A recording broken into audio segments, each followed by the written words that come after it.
Technology has largely replaced paper. We now have emails, PDFs, Word documents, and not to mention being able to store thousands of books on something like this. But surprisingly, despite the journaling apps, note-taking softwares, and online planners, there are still a few areas that technology doesn't quite seem to be able to replicate, until more recently. Let me explain how this tablet, a bit of hybrid technology as it were, may just replace your journal, planners, notebooks, even your bookshelf. If you've done any amount of work with technology and or good old-fashioned pen and paper, you've probably ran into two specific problems. On the one hand, technology is incredibly fast and it's easy to organize information, but it's also usually designed to steal your focus and attention. The opposite side is analog, where it's almost impossible to become distracted, but at the same time, it's also slow and it's hard to organize information. Recently, there's been some advances where companies are trying to bridge that gap, where they're offering a bit of a hybrid that has some of that speed and organization while also maintaining some of the texture and the benefits of pen and paper, hoping to create something that falls a bit up here. So 3 weeks ago, when this box showed up on my doorstep, needless to say, I was excited and a little skeptical. Meet Books, an electronic ink tablet designed to feel like you're writing on paper, yet keeping the organization and the flexibility of technology. It also doubles as an e-reader and a fabulous way to permanently damage your bank account. This particular one is the Note Air 2. Links below if you're curious about it. Okay, so for the next 2 weeks, I will be exclusively using this tablet to see if it can indeed bridge the gap and replace my beloved notebooks, journals, etc. And as someone who uses pen and paper a lot, I really hope I like this thing, because otherwise, this is really gonna suck. For 2 weeks, I put this thing to the test. I did all of my brainstorming, journaling, problem solving, reading books. I even attended a 4-day conference where I used it for note-taking. And that's when I learned something really interesting about people's backpacks. And that is that most of them, including my own, don't make them look very good, really unorganized, and are quite bulky. Which is why I'm incredibly grateful for today's video sponsor, which is TomTok, a brand dedicated to creating backpacks that A, make you look awesome, B, are incredibly well organized, not to mention a perfect profile for your needs, which could be international travel, could be college, or if you're like me, could be taking 37 of your notebooks to a coffee shop. Sarcasm. So whether you're going for a more vintage style backpack or one that's more modern, which is what I personally went with, they have whatever you need. And what really got me excited about working with this brand is most traditional backpacks, whenever they're full of stuff and you're wearing them, kind of sag, sort of like a double chin, but for your back. But these backpacks have a very sturdy frame that holds everything in place, allowing you to fill it full without any of that sag happening. So if you're interested in trading in your double chin backpack for one that meets your needs even better, then click the link down in the description. Okay, back to the video.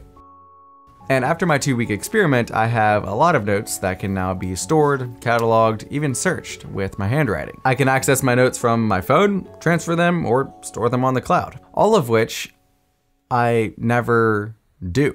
In fact, since my 2-week trial period, the only time I've really used this is when I was traveling and I needed to consolidate space. And at first I didn't really understand why I found myself going back to pen and paper. Like why not use this thing? Like, it's so cool. But that's when I unearthed something that I think me and my generation oftentimes forget to ask as we are bombarded by things that are newer, faster, or shinier. It's this question: does this, fill in the blank, isolate the most important part of the process? Let me explain what I mean using this tablet as an example, and then later I'll discuss why this tablet does not isolate the most important part of the process, at least for me. Let's use the example of journaling.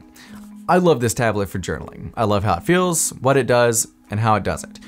But for me, the most important thing is not the method that I use to journal. I don't really care if I journal on my laptop, notebook, napkin, toilet paper, this tablet. Like, those are like the 20% of how I journal, the method. Some being slightly faster, better, or whatever. But the 80% underneath, which is most important, is the process of self-reflection, processing, and then expressing that through words. So looking at this question again, does this tablet isolate, meaning focus on, the most important part of the process, which is that 80%? And I hope you can see how this mindset extends way beyond this situation, because sometimes we get so caught up in how we do something that we miss the fact that we aren't doing the most important part. We focus on all the new ways to be productive while hardly even applying what we've learned. We spend all of our time reading about how to heal that we never actually do the hard work of healing. And we get stuck chasing this newer, faster, better, and we forget to ask if it's actually taking us closer to what's most important. And you can call me weird, but like, this is why I love the simplicity of just a notebook and a pen, because for me, it isolates what is the most important and it doesn't allow for anything else. You either write or you don't. And so to answer this question, this tablet focuses largely on that 20% of the top part, which it does really, really well, mind you.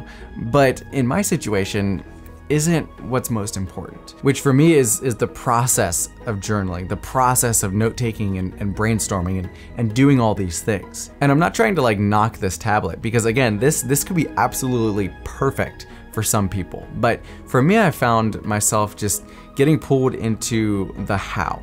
Like, how do I store this? Where do I store this? Or how should I label this note? Or how do I sync this? What folder do I put this in? And again, these are really great things, but for me, not really that important. So this isn't gonna replace my Notion setup. It's not nearly fast enough or organized enough for that. And it's probably not gonna replace my notebooks because it doesn't really isolate what's most important, which is the focus, creativity, and attention. In fact, it kind of detracts from that just a little bit. And I'm excited to keep using it and keep trying it and giving it chances, and maybe more of that potential will come out, and if it does, I'll be happy to share that with you. The one area I will say that this tablet is exceptional in is travel. I can take all of the books and notes that I want and never have to worry about running out of space or not being able to fit it in my backpack. So I don't really care if you buy this or not. That's not really what this video is about.